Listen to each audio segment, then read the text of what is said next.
Hey Slayers, and in this Sega history, or maybe Sega history mini, depending on how little it is, we're going to cover the Game Gear.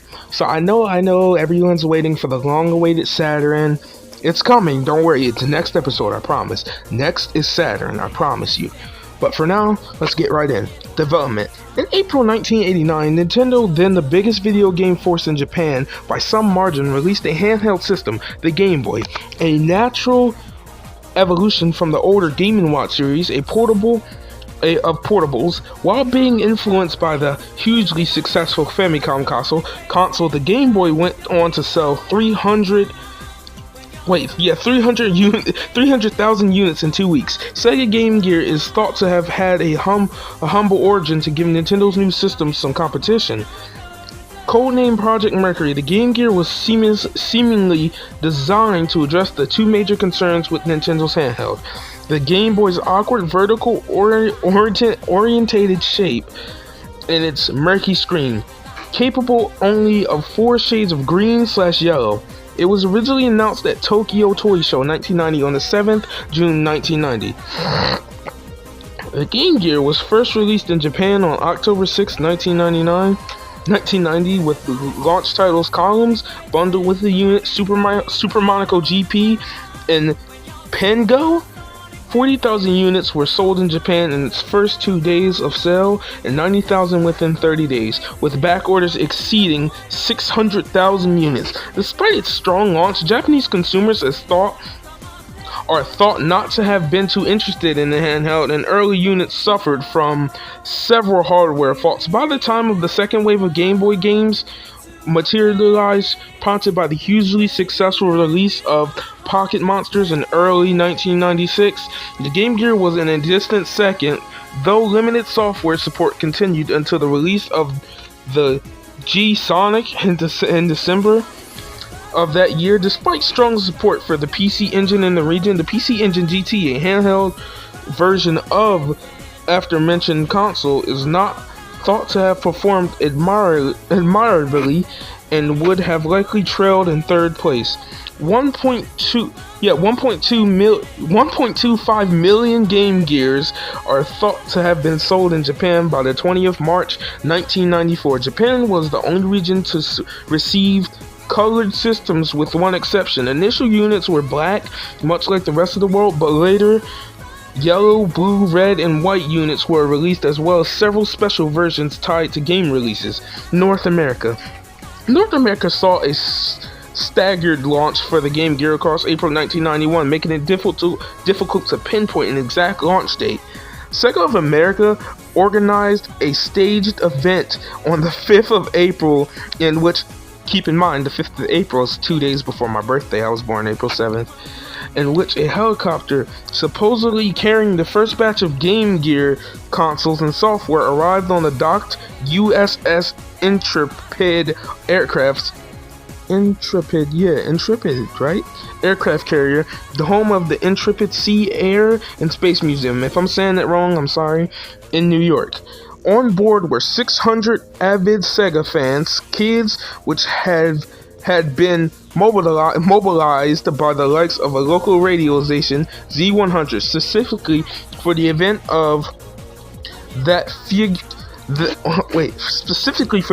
that figure 100 were sons and daughters of several personnel who had taken part in Operation Desert Storm and were currently stationed in Forts Hamilton and Totem.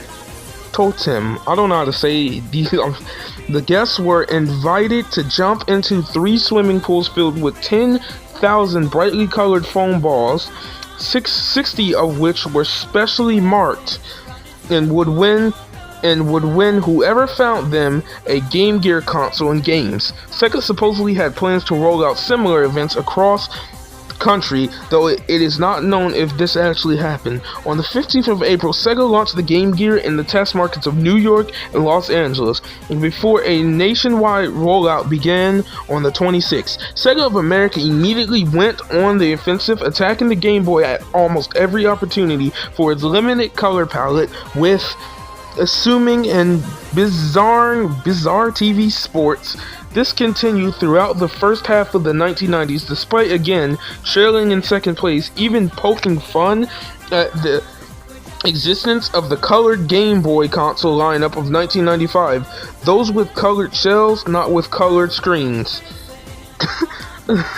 Commentators were writing off the Game Boy within a couple of years of launch, and Sega themselves made biased claims that their system was preferred by 91% of kids aged 8 to 14. However, Nintendo's system went on to beat all expectations, and Sega were forced to settle for second place. The Game Gear also debuted at the time when another rival, the Atari Lynx, was taking an all-bet limited share of the market from Nintendo. Though Sega's competitive price and larger library of games trounced Atari's efforts, the NEC Turbo Express, as in Japan in PC Engine GT form, buckled under its high asking price and poor marketing and likely finished fourth. Many of the Game Gear's flaws in regards to screens and battery life also appealed to Lynx and Turbo Express. Although the Lynx drained its batteries in slightly less time than Sega's 4 to 5 hours, 4 million Game Gears had been sold by the end of 1993. Blue Game Gears were bundled with copies of World Series Baseball and The Lion King in the region.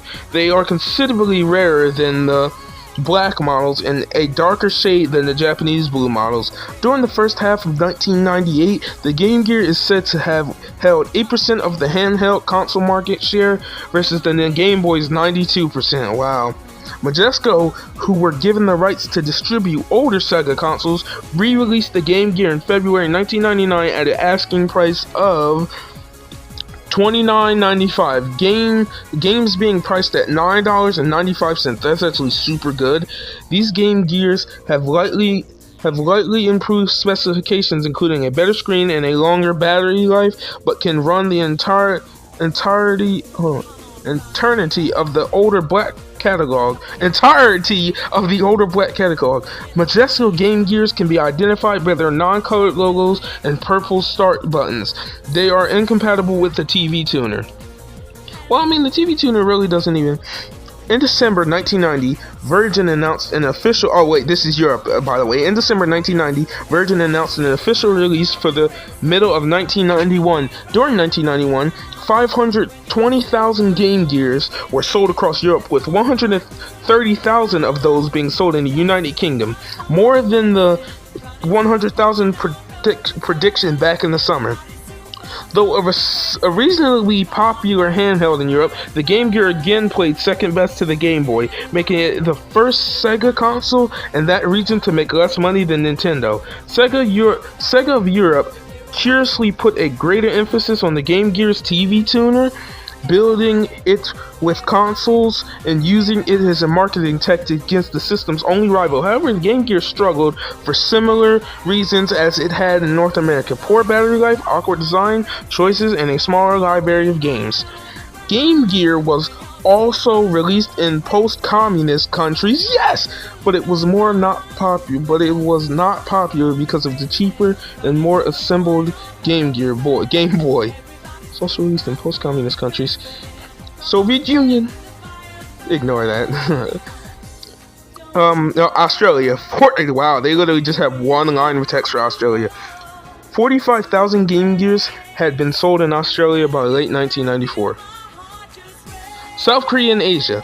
The Game Gear is known to have been released in these markets, but its performance is not fully understood. More than likely, the system failed to get off the ground due to high asking prices. As with later Sega game consoles, third-party support for the Game Gear was in short supply, particularly from Japanese developers. However, due to the hardware similarities, many early Game Gear games were modifications of the Sega Master System games, made to take advantage of the larger palette capabilities and smaller screen size. This meant many companies would convert their Master System lineup into Game Gear titles fairly easily, and Vince Versia, I guess that's how you say it, but this only appealed to companies supporting Europe, as by the time the Game Gear was released, The Master System had been discontinued in Japan and North Korea.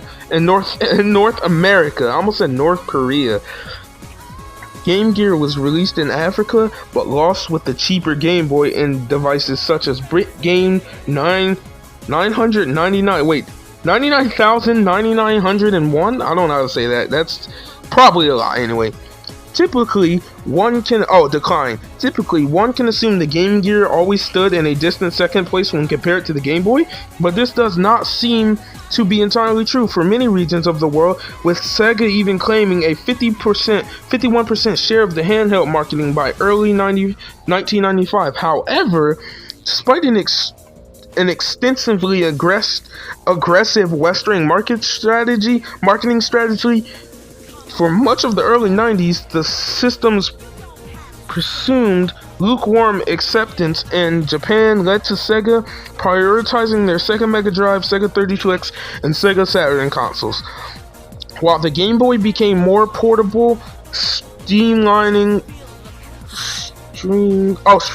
its design and adopting better screen and battery technology, no significant changes were made to the Game Gear to overcome its faults. The combination of poor design choices and poor third-party support led to the Game Gear's eventual decline and discontinuation in 1997, although much of this seems to have been driven by a desire to concentrate on the struggling Sega Saturn and future projects. Approximately 390 Game Gear games were produced with 11 million Game Gear units sold worldwide. That's actually pretty good. After the Game Gear's discontinuation, Sega did not attempt to re-enter the handheld console market, instead choosing to become a third-party developer for other handhelds. Sega of America immediately moved to supporting Tiger Electronics, Gamecom, and R-Zone units, and by the end of the decade, Sega of Japan backed the Neo Geo Pocket Color and licensed games to Bandai for the WonderSwan and to Media Factory for Nintendo's Game Boy Color. By the end of 2000, Sega had become a licensed third-party developer for Nintendo handhelds. Released Chewy Chewy Rocket as a launch title for the Game Boy Advance. Legacy. The next generation of Game Boy rivals such as the Neo Geo Pocket Color, the WonderSwan, and Gamecom all opted to follow in Nintendo's footsteps, cutting back on performance, degrading backlit screens, and demanding graphics, and instead utilizing monochrome screens or specifications akin to the 1998 release of the Game Boy Color. Arguably, Nintendo themselves did not surpass the Game Gear's 1990 specifications until 2001 with the launch of the Game Boy Advance. Game Gear games are offered in the Nintendo 3DS and Nintendo 3DS's Virtual Console service. So, that's the Game Gear story. This actually went over a lot longer than I thought it would, so I'm still going to call this Game Boy Mini, Sega History Mini, but I want to talk a few seconds about my history with the Game Gear. So I first played the Game Gear, I'll say 2012. Right? Yeah, I had so first off, I played Game Gear games on an emulator, right? I played games like Sonic Chaos, Triple Trouble. I thought they were good, so I actually went out and brought a Game Gear, right? But get this. The Game Gear I brought, not too long after I brought it, a capacitor blew in it. That's what you have to watch out for in the early Game Gear models. I don't know about the Majesco ones from 2000, but if it's an officially licensed Sega one with the rainbow logo, the 3-color logo, if it's that one, the capacitors are most likely to blow on you quick. So be careful about shady eBay listings and things like that, because sometimes they'll act like they're perfectly in good condition, but a capacitor could be blown. So my advice to you is there are a lot of cheap Game Gears out there, right? Ones that sometimes say working and then others that say capacitor blown, right? Here's my advice to you. Either one, buy a brand new one in box that has never been opened, even though the capacitor could still blow in that one. Yeah, it's a little bit safer. Or B, either when you get your Game Gear and the capacitor does blow, or no, before the capacitor blows, if you know how to, open your Game Gear up, replace those capacitors. If you don't know how to, send it to somebody who does know how to, because it's better safe than sorry when it comes to the Game Gear. Or just do the simple thing and emulate it.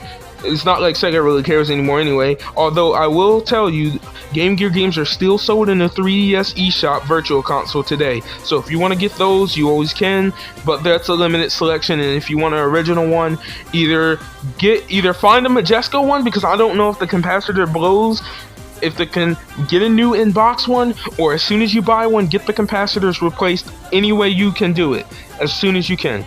But that's going to do it for this week's Sega History Mini. This is probably the only Sega History Mini ever in the series.